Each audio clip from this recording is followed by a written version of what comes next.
Welcome to Island Crimes and Mysteries. And now, it's time to join your host Nules for another episode.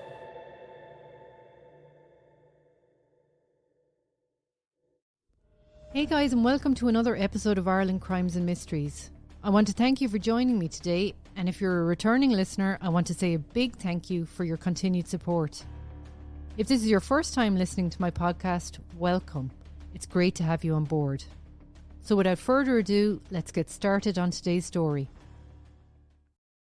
Today I'm thrilled to be joined by a very special guest, Gary Colton, the creator and host of the Dark Finds podcast. If you're a fan of eerie tales, mysterious cases and compelling insights into the human psyche and amazing guest interviews with people who have great life stories to tell, this podcast is a must listen. Gary himself isn't just a storyteller, he's also an author. His thrilling debut novel, Dark Finds, takes readers into the chilling mind of a serial killer. It's inspired by Gary's academic research, which explored psychopathy and criminal identity among inmates at the Midlands prison in Portlaoise. As Gary puts it, these two factors were the genesis of the book and led me to create this serial killer, a psychopath that has suffered trauma and then goes on to do these unspeakable acts. Is that you? That's very much me. With his unique blend of academic rigour and creative storytelling, Gary bridges the gap between fact and fiction, offering a perspective that's as fascinating as it is unsettling. Today we're going to explore the interactions between Irish and American true crime, the inspirations behind his work and much, much more. So get comfortable as we welcome Gary Colton to the show. Welcome, Gary. Just thinking there, I should have got to the right intro for my book. Built a massive following on that voice, so it's very much champion. Oh, thank you. But anyway, this isn't about me, this is about you. Welcome, as I said, to the podcast. I'm delighted to have you on. You had me on your podcast, Dark Finds, and I really enjoyed that. So I said, why not have you on, because you're interested in true crime. But you veer more towards the American true crime side of things, don't you? That's where, I mean, you've got an Instagram page there that's like got nearly 300,000 followers, I think, at this stage. Yeah, and like, no, the funny thing about that is the Instagram channel. So I set that up in August 2023.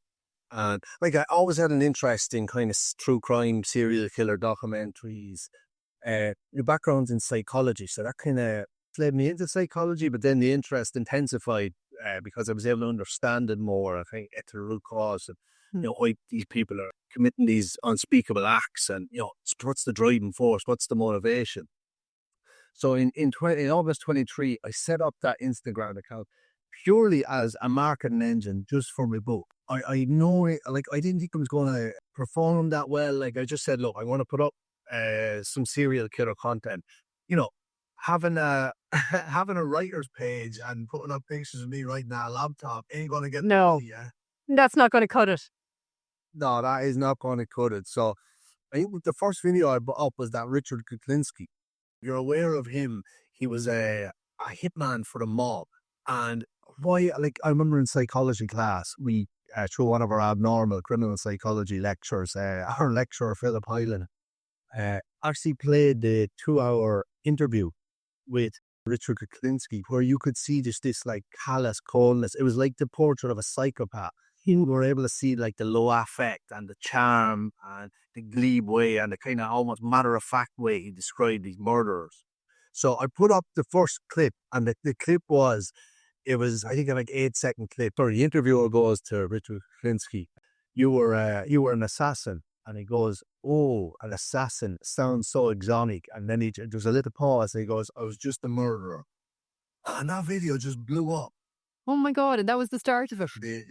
The account just grew and grew and grew. And that's where then I just got to learn so much more about American true crime. So many of the audience base, I'd say maybe 60% is probably US. So that's a big base is US, and a lot of them will be putting in like more local cases, more local killers that he would have never heard of. It has a knock-on effect in the sense that you're also learning from them because they're local stories that wouldn't have really made the international news. And sometimes more horrific. Yeah. We come from a small little country, I suppose, so you have a bigger population in America, don't you? But like, I mean, yeah, it's in a league of its own, really, isn't it? Yeah. Because there's no other like really country, like most countries will have pockets, like, you know, you'll have some Japanese cases that are really chilling, you'll have some German, Russian, Latin America, you know, Africa and Europe. But I think as a whole, the US cases have just tend to be a bit more brutally and a bit more sensationalized. That's probably it as well. Is it the whole Hollywood effect with America as well? Like, you know, that they have become, is that why all eyes are probably on America in the first place? Because we're all that used to the American TV, American cop shows.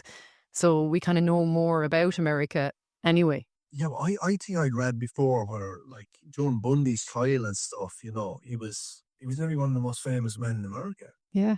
He was so, I think it was his charisma, was it, that kind of, you know, won him over? Nules.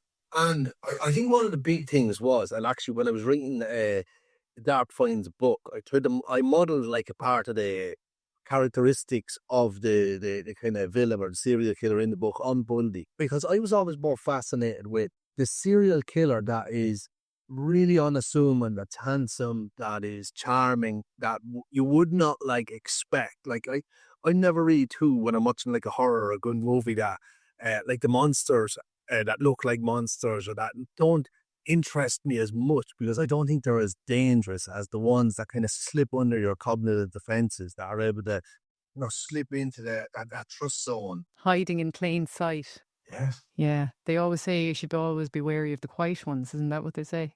Yeah, definitely. And even sometimes with these like serial killers like Bundy and Richard Ramirez to an extent, because when I pop videos of him on the Dark Finds page, you have so many women that are like almost obsessed with him, like that are really.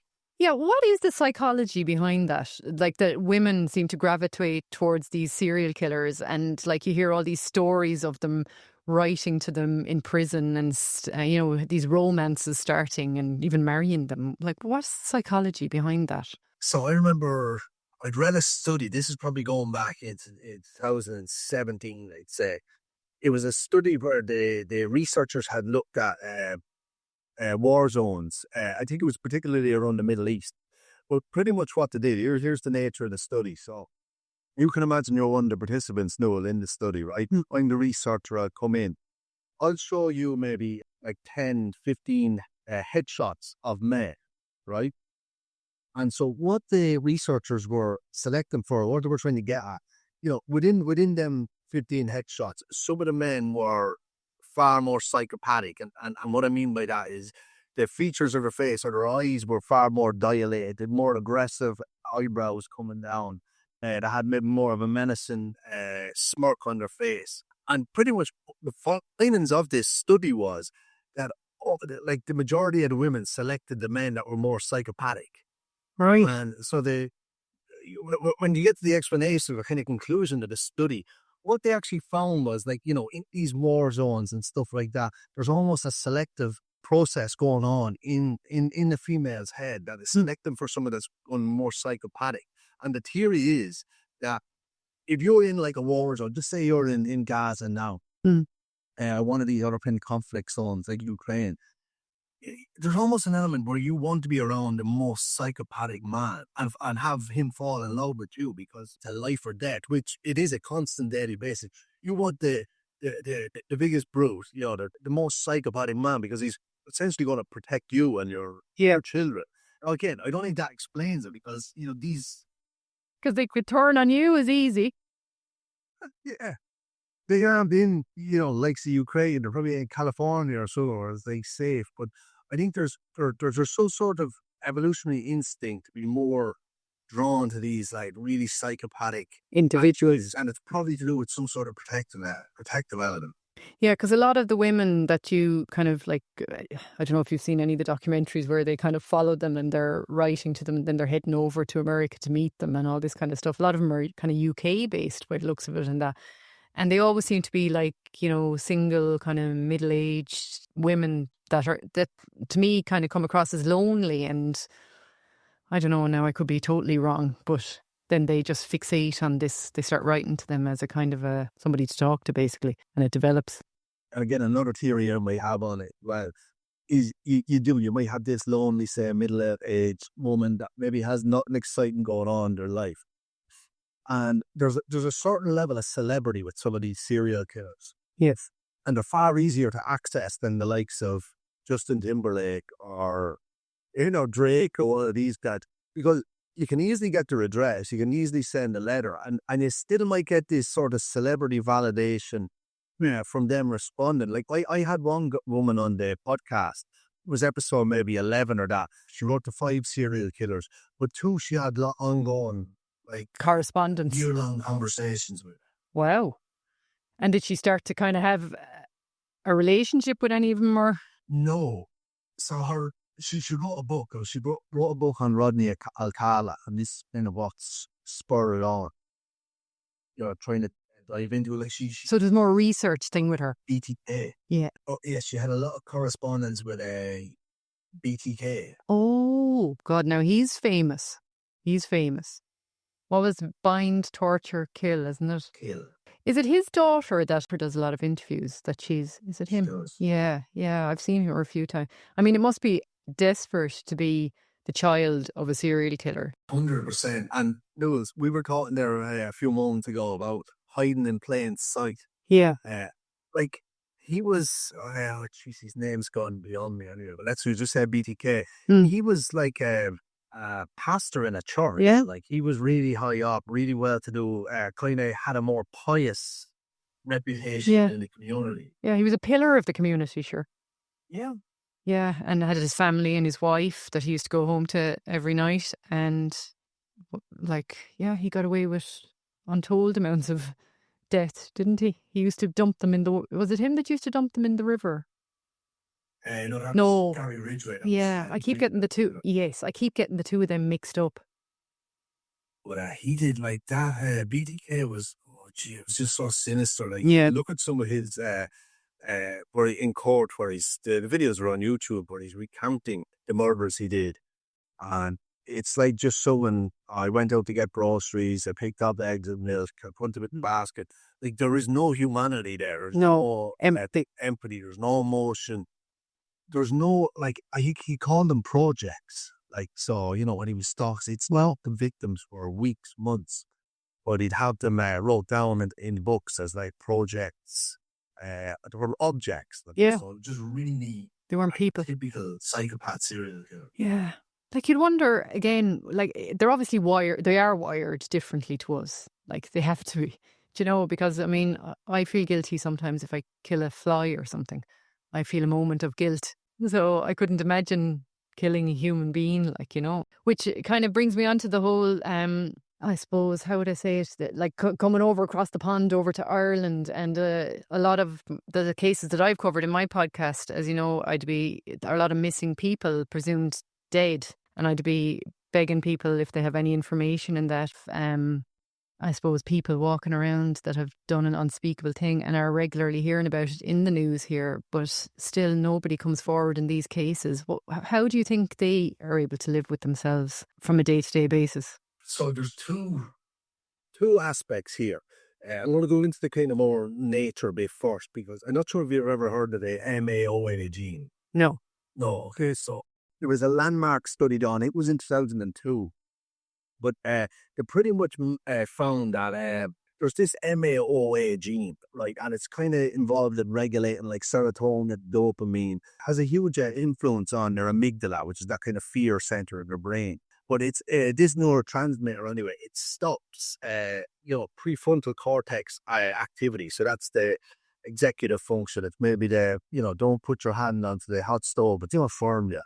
That kind of impulse control.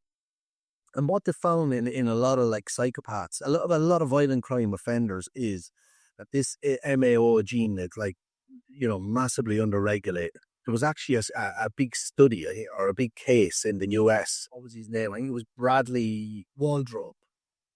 So I'll just give a quick intro on this case before I can... Work away. He was in his trailer reading the Bible, right? Right. And his estranged wife came back, dropping the 4 kids back after, for the weekend. And she happened to say to him, look, I'm going out with my friend.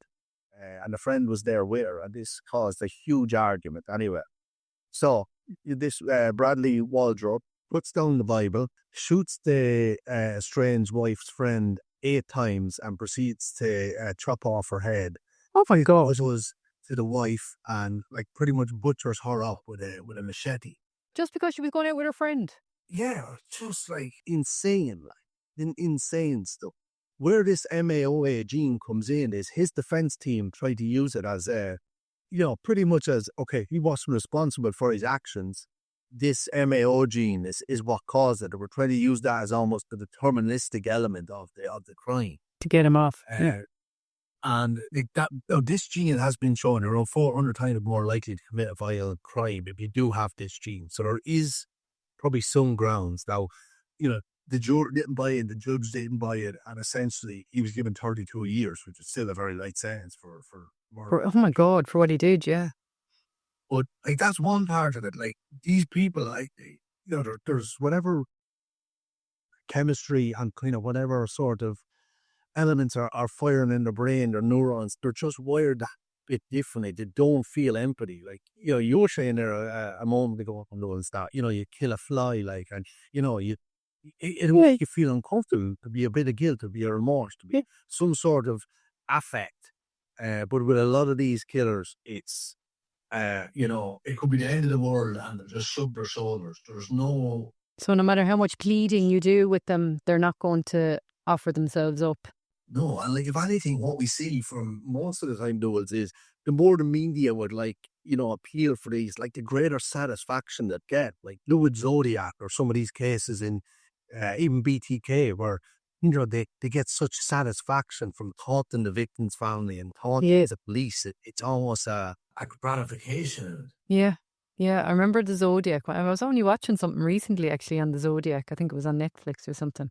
But like he was writing letters to the police and all that and to the newspapers and taunting them with those deciphers. Puzzles. Yeah. Yeah. Do you know? So yeah, he was probably getting gratification from that. Yeah, definitely.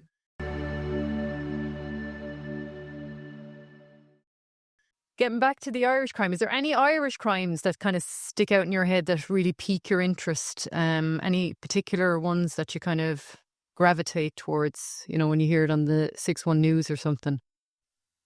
I think one of the most shocking, you actually did a podcast on it recently, was the Google, Mangy MacArthur. Cause I actually was not familiar with that case much at all. I never really heard it growing up or that. It would have been kind of low when I was wasn't just born. But Nules, that case is nuts. What was your read on it? I don't know. He was an eccentric anyway, for starters, wasn't he? Not that we can all be a bit quirky, I suppose, but I don't know. I suppose he was so used to, was he, having the high life, and then he had gone broke, or basically, so he was basically willing to do whatever to get money again. He was going to go to the most desperate measures, and he just cooked up this mad thing in his head of how he was going to go about it, just to rob.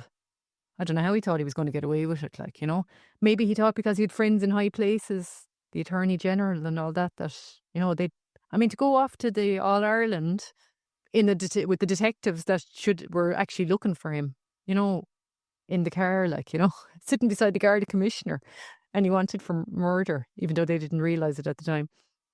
It's crazy. Yeah, if someone knows that as a work of fiction, you'd be like, here, this is unbelievable. Just a bit far-fetched. But it was where, life was more insane than what an artist could do. It was just incredibly strange, that case. And I don't know, because I looked into his background as well. Normally you can find something festering in there wasn't much there. No, there wasn't much. There was no severe trauma from what I could read. No. There was no big trigger. You find with a lot of the serial killers, there's some trauma in them first 5 to 10 years of life that kind of predisposes them towards maybe violent crime or murder or even worse. But with him, there was nothing. It just seemed like a very ordinary childhood. Yeah, and even up to the point where he left the partner and that. I mean, he seemed to be living a fairly normal life with the partner and the child and all that.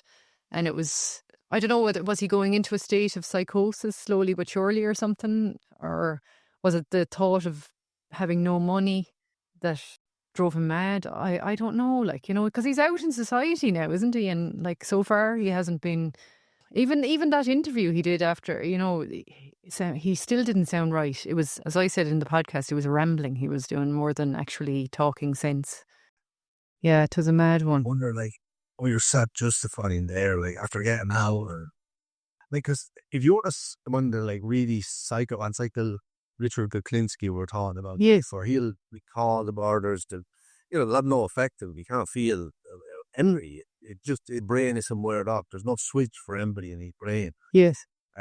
So he doesn't have to worry probably too much about sitting and lying in his cell at night, you know, Thinking about what he did. not going to have any haunting dreams of the people he killed, like more than likely anyway. But with MacArthur, like, I don't know if he is a psychopath. So again, I can imagine you want to be gnawed there by grief and guilt and throw my life away. Yeah, to be more for himself, wouldn't it? Do you know? And then you have the likes of the Chris Watts.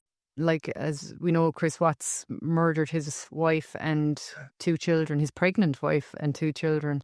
And seemingly, now I don't know how true it is, but seemingly has a picture of them up in his cell now, and he talks to them every night. And I don't know whether he feels guilty or not. To me, he comes across as very, there's nothing there, there's nothing behind. But again, another person that kind of came out of nowhere. Like, you know, he seemed to be living a perfectly normal life until he wasn't. Yeah. Do you know? Again, that's probably the scariest one. Like,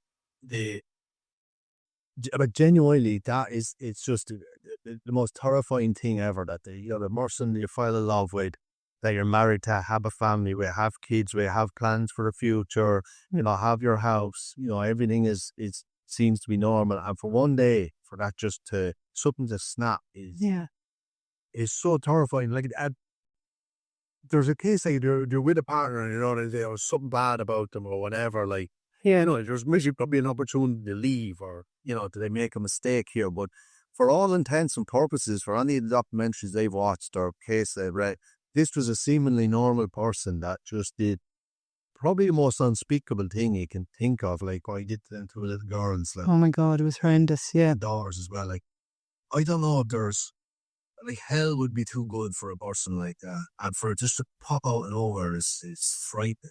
That's it. Like, you know, I know he was having an affair and all that, but my God, like, you know, I mean, his wife kind of cottoned onto it. I think by all accounts, she was talking to her friends about the fact that he was having an affair and that. But like, I mean, just confront each other and go your separate ways. Like, you know, like what he did. Like, was it, I don't know, was it a spur of the moment thing? Were they arguing and he ended up, or had he planned? Was he waiting for her when she got home that night?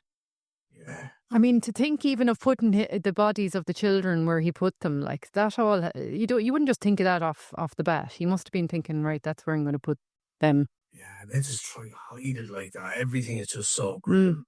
But it's watching the police interview, the interrogation footage as well. I'm not sure if you've seen that. I have, yeah. Where he confesses then that he was through his dad and stuff. That is just a spine-chilling moment. Yeah.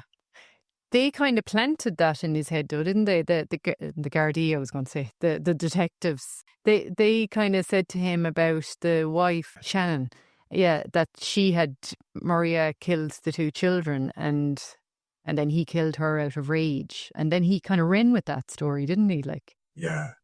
So, that's a really kind of. Again, there was nothing really too bad in his childhood from what you read, but again, you don't know the ins and outs of it. His mother, to me, kind of came across as a bit of a psychopath as well. I don't know, she was very cold. She was a very cold fish. And even after the murders had happened and all that, she was almost hateful towards Shanann. You know, you'd think in view of what had happened, you'd put your differences aside and kind of own what your son was after doing. But no, she was kind of blaming Shanann for what had happened. Yeah, I'd see that happens like that. Sometimes you'll see that kind of, it's like a grief coping mechanism where they kind of project like the badness of their son or their family member onto the victim. And that's a really bizarre thing to see, but it happens more often than not. Like, it's like Like, even in that case where he did the most unspeakable thing, but yeah. And they were her grandchildren that he did it to, you know. You'd think, you know, it's like she still was trying to protect him, like, which I found very, very bizarre, like. But And Nules, with all, like, so you've covered some swat of Irish cases. Like, I know on the last on the Dark Fights podcast we talked about I think it was that guys, I know they got released from prison. And that one, you were saying that one kind of affects you. Is there any other ones, or, like, you know, what is there a single kind of act even, or a crime or a person that you're like, whoa, where the hairs on the back of your neck stand up? from an Irish crime point of view, is it? Well, I suppose, like, at the moment, I'm kind of knee deep in the whole vanishing triangle, especially with all the events of kind of what's after happening last week. And that, so I'm kind of keeping the finger to the pulse on that one. Like, you know, I suppose ones that have really kind of hit me hard was, you know, that the Hall family murder. It's kind of family murders, like when the husband kills the children, like what we were talking about there. But the Hall family, do you remember the Hall family? He was a teacher. It isn't that long ago. And there was another one then a few years before that, where the Burke family, I can't remember. There was two daughters, I remember, and he killed his wife and the two children. And I don't know what it is. Maybe, I don't know, you just always assume that family, you know, that's your safe place, especially for children. I'd be thinking of the children, like, you know, and those ones. And there seems to have been a lot of them in recent years, whether it's the pressures of life today, but then I'm thinking there's a lot of people under pressure, you know, with money problems and all sorts of problems, like, you know, and they don't resort to that particular kind of violence. They'd be the kind of ones that I suppose really, when I hear it, it just kind of really hits home. Also, all those missing girls, it's just bugging the hell out of me, you know, what happened to them. And, you know, we're just such a small little country, and to have all this stuff going on, you think it'd be easier to figure it out, like, you know. I mean, America is a big country, and they, you know, I know not every crime is solved over there, but, you know, they do get a lot of them solved.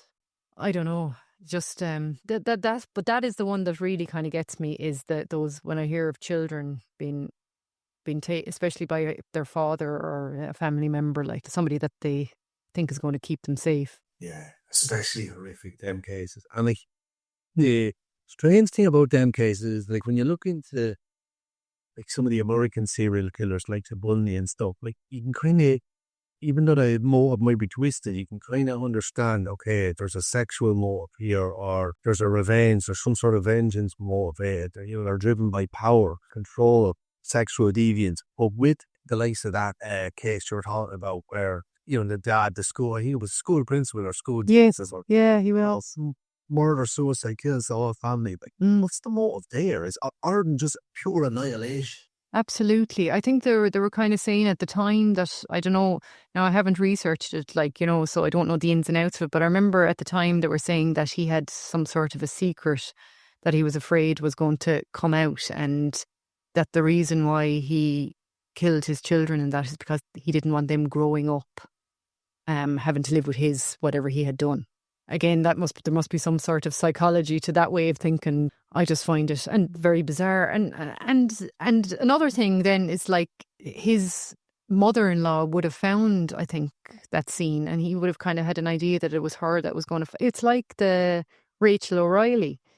I mean, Joe O'Reilly knew probably that it was going to be his mother-in-law that was going to find her after what he had done to her. You know, and again, like, it's the cheap thrills, I think, is it? Or that they know that that's what's going to happen. It gives them some sort of a thrill or something. Yeah, and you find that sometimes as well, like especially with the American serial killers, where they'll maybe leave the victim in a very sexually explicit way. So, yes, you know, there's almost a further act of humiliation when someone finds them, you know, that will be posed. And again, it just goes into that sickness, so that kind of deviance. Yeah, deviance is actually probably a better word, because you know, sickness isn't it? It's just a deviance. And I don't even think we have words really to explain it. Like, I know we can go very much into the science of it. I mean, look at, like, what I was saying earlier about this MAOA gene, talk about childhood trauma and all that.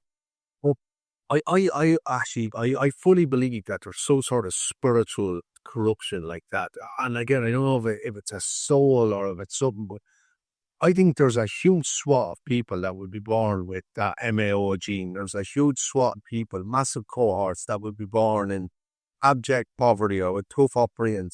But not everyone is going out and, murdering people and getting gratification off taunting families and stuff.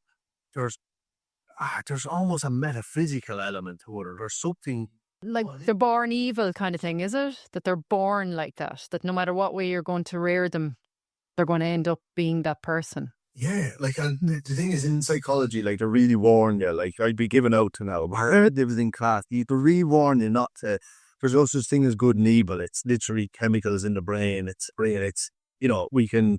It's measurable factors. But I think this is where I kind of deviate myself from purely that kind of scientific. It's all explained by science. I definitely think there's sort of a spiritual element and some sort of corruption, so metaphysical that I don't think we understand. And in going through human history, this sort of behaviors, whether you go to Hitler and the Holocaust, or you go Genghis Khan, Genghis Khan murdered 10% of the planet.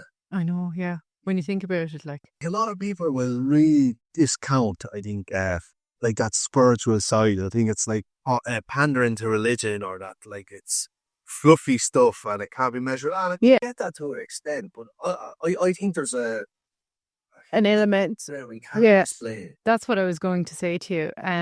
I notice a lot of the time when I look, say, at their photograph, their picture, these people that have committed these crimes, and I often say when I'm looking at them, there's evil in their eyes. They actually look evil, like a demon. And I don't mean I'm not saying that they're a demon, but that look. They look different to, say, if your mugshot was taken or my mugshot was taken. There's an evilness there. And so I get what you're saying about the spiritual aspect of it, in a sense, that is there something else going on there that, especially for these serial killers and people, like the one when you were saying about them being left in particular poses, and that the one there, the most recent one that comes to mind for me is the Delphi murders in America. Yeah. Those poor little 13-year-old girls.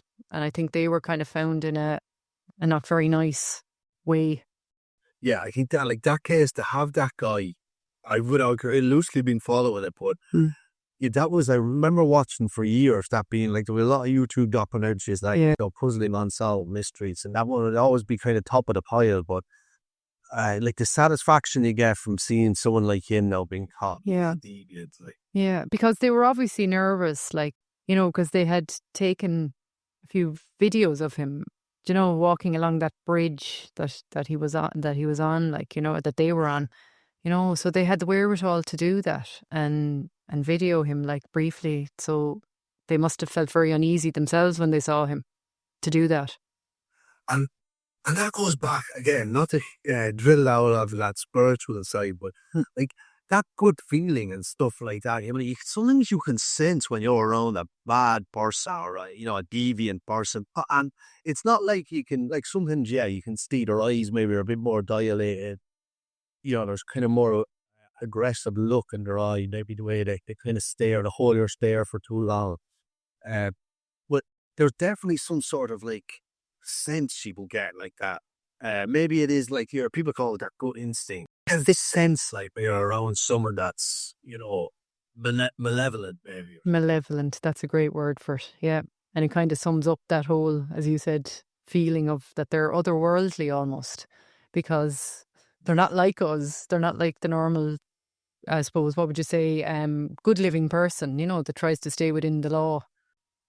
I wanted to talk to you as well briefly about America is so well known for giving out proper sentences for the crime that you have committed, in keeping with the crime, I suppose, that you have committed. How would you rate our sentencing for, say, similar crimes like murder and all that over here to what happens in America? So I think the CAO figures in 2017 in Ireland, I think they had the recidivism level at around 56%. Now, comparatively over in the US, I think their recidivism levels are around 82%, but it's looking at a longer time frame. I think it could be 10 years. There's hugely stark differences probably Ireland and the rest of Europe compares against the US is the US is very, it's more of a punishment system. Where Ireland and like EU counterparts, especially up in like Scandinavia or in the Nordics, are very much on like geared towards rehabilitation. And I think that kind of comes through in a lot of the figures, like the recidivism levels are far lower in Europe and Ireland compared to the US. Like in the US, you'll have crowded jails, like kind of, it's very punishment based. And where this even kind of extrapolates a bit more is, you know, how the death penalty. It's very rare that you'll have that, you know, Ireland or Europe, where they want to punish the crime. They really want to punish it. And to be honest, I can kind of get it as well, because like you take someone there like a Bundy or like a John Wayne Gacy or like a BTK, all the rehabilitation in the world, isn't it? It's not going to sort of be able to pacify that mind's kind of urges. Like BTK called it Factor X. Actually, one of the studies in Canada, of all places, they did to try and stop this like psychopath. So they fed them a whole lot of like psilocybin or like hallucinogenic mushrooms, Right. to see could they instill empathy into their mind even when they're on like you know, Yeah, they were tripping. a psychoactive trip. But nothing like you know, and like you can imagine, like a mushroom is probably one of the most profound experiences someone will have. It's bringing them to Another level. it can, like, it had no effect on their, like, they were doing controlled studies throughout, but I think they were like giving them questionnaires or that, which again, maybe the validity of this isn't the best. You know, that mind that can just not, like, it's like, how do we put it, Nules? You can imagine if you have, you know, wiring in your house and just, you don't have wiring going to a certain light bulb in the house, no matter how many times you press the switch, it's not going to happen. No. And it's the same like in them serial killers and like really kind of impulsive psychopaths. That switch isn't there to turn on emotion, turn on empathy. So maybe the US are like kind of understand that a bit more. You know, 25 years, because that's the maximum you'll get in Ireland. And you're out on the street again. You're out on the street again. Like, I know MacArthur, like, I don't know what is, you know. Well, he seems to be keeping his nose clean anyway, that I know of anyway. I haven't heard that, you know. I mean, I know rehabilitation and I know everybody should be entitled to a second chance, but should they, if they have taken a life? I don't know. It's kind of hard to know, isn't it? My dad was a prison officer for most of his life. Okay. He would have worked in Wheatfield and he would have worked in the Midlands there. Wow, okay, so he saw a lot. Reach. Yeah.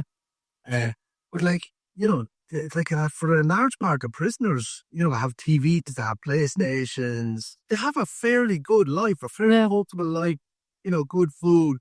And you go to El Salvador, you are in a PlayStation in the cell. You could be in a cell made probably for 2 people and it could be stacked with 10. Yeah. You know, 1 bed maybe. And it's very much law of the jungle there. Right. You know, it is Darwinism to its extreme. I'd say the worst elements will survive. It's not even survival I think it's probably more survival of the evilest or the nastiest really that will survive. So Do you think that would be a deterrent then? That kind, if you thought you were going to go to a jail and that you're like, say, a Bangkok jail, or that would be enough of a deterrent for you to say, right, I'm not going to chance this, as opposed to I'm going to go to jail and I'm going to have, what was it I heard the other day, 3 hots and a cot. So you've got 3 hot meals and a bed for the night and a PlayStation, as you said. Like, I mean, sure, that's not much of a deterrent really, is it? So I you know what, I really make the distinction. So like, I think rehabilitation is okay for like maybe a drug offense. Maybe you're caught with a joint on you or some other illicit substance. It's a non-violent crime. I think where the big deviation has to happen, and I think that probably largely, I think every culture and society have failed really, or this is, you know, you kind of have to separate, like, all crime is not equal. And for violent, like, in sentencing obviously dictates, okay, if you do a violent crime, we're going to not only get a longer sentence than maybe a fraud, which still does have a terrible effect, don't get me wrong, but can really disrupt people's lives. Yeah, you know, but nobody dies. life-saving song. Yeah. But I think the violent crime, like of murder and rape, sexual assault, all these like really horrific things,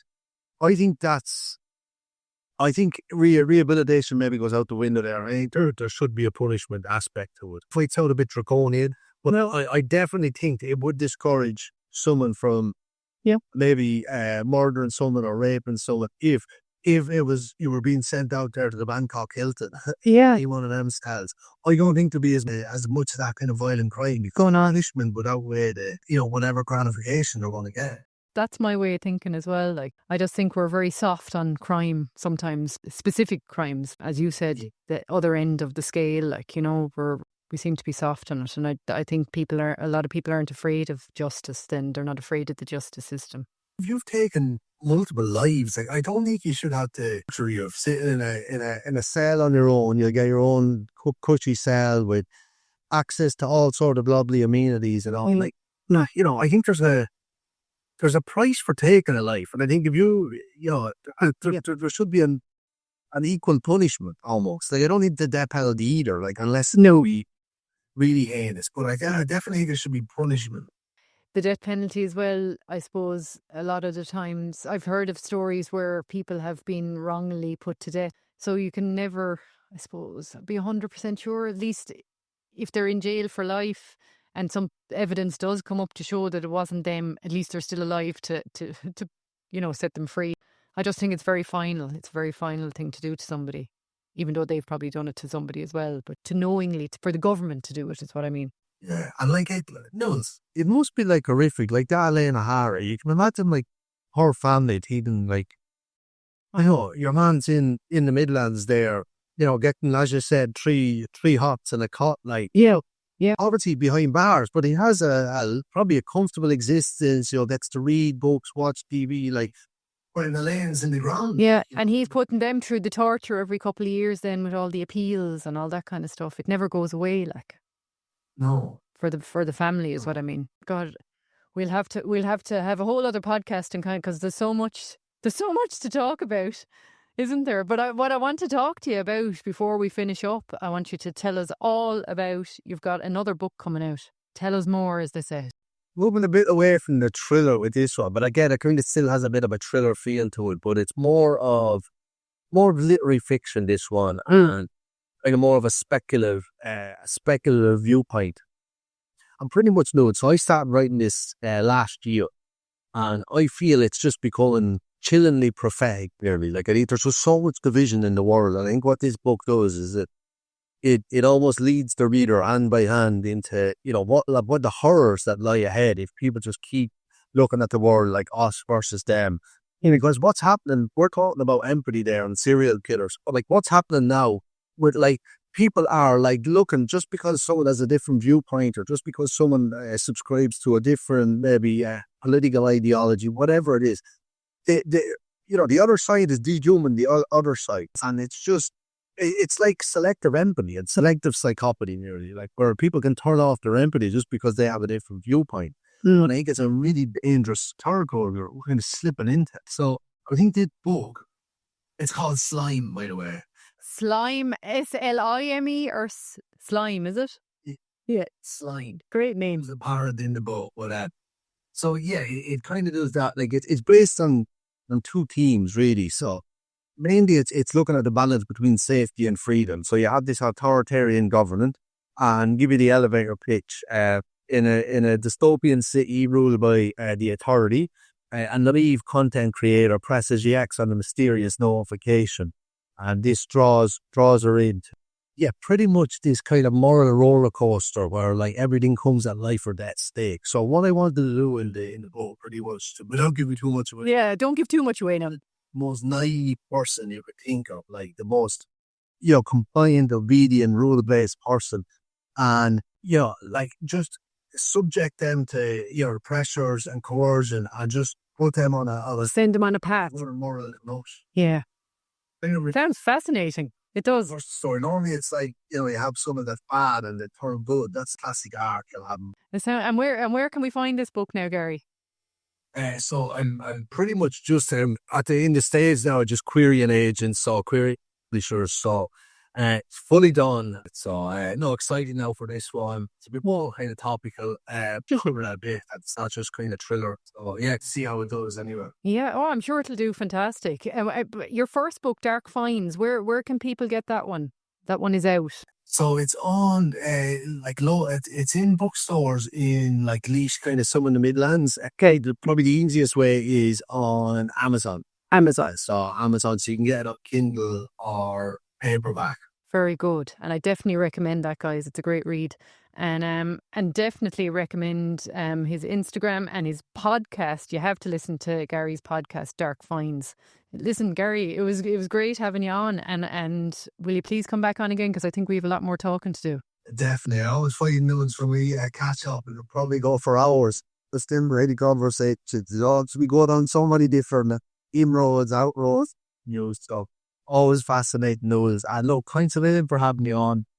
It's always a pleasure and really enjoyed it. Absolutely. Listen, it was a pleasure to have you. And listen, I'll put all the details to your show and to Gary's show and to Dark Finds and to the book and that down in the show notes. So you'll be able to follow it and find him. So thanks. Thanks, Gary. Thanks a million. So guys, that's it for today's episode of the Ireland Crimes and Mysteries podcast. Again, thanks for your listenership, and don't forget to subscribe to the show and hit that auto download so you never miss an episode. Until the next time, keep your eyes open and your mind curious. This podcast has been compiled from information gathered in the public sphere, like news articles, documentaries, and open source material that can be found on the web. Everything in this podcast is alleged unless a conviction has taken place. You've been listening to Ireland Crimes and Mysteries. Join Nules for another episode, coming real soon. And keep up to date by following our social media sites, our YouTube channel, and our website, irelandcrimesandmysteries.ie.